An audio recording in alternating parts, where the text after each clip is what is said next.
ছাত্র আন্দোলনে নির্বিচারে গুলি চালানো এবং দমনপীড়নের প্রতিবাদে শেখ হাসিনা সরকারের বিরুদ্ধে সংযুক্ত আরব আমিরাতের বাংলাদেশ দূতাবাসের সামনে এবং কয়েকটি রাস্তায় বিক্ষোভ মিছিল করেন প্রবাসী বাংলাদেশিরা। আরব আমিরাতে বিক্ষোভ নিষিদ্ধ হওয়ায় ৩ জনকে যাবজ্জীবন সহ ৫৭ জন বাংলাদেশিকে কারাদণ্ড দেন দেশটির আদালত।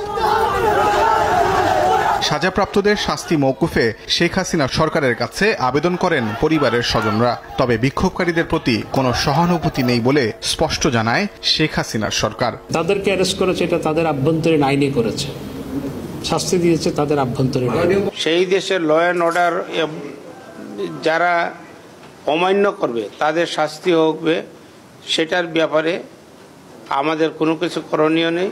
অন্তর্বর্তীকালীন সরকার দায়িত্ব গ্রহণের পর বিষয়টি নিয়ে ইউএইর প্রেসিডেন্টের সঙ্গে সরাসরি কথা বলেন প্রধান উপদেষ্টা ডক্টর মোহাম্মদ ইউনূস।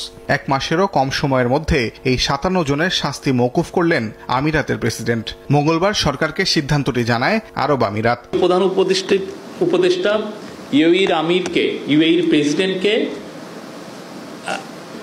অনুরোধ করেছিলেন তাদেরকে যেন ক্ষমা করে দেওয়া হয়, তো উনি ওনার কথাটা রেখেছেন। এই ৫৭ জন বাংলাদেশিকে দেশে ফেরত আনার বিষয়ে পররাষ্ট্র মন্ত্রণালয় কাজ করবে বলে জানান প্রধান উপদেষ্টার প্রেস সচিব। ছাত্র জনতার আন্দোলন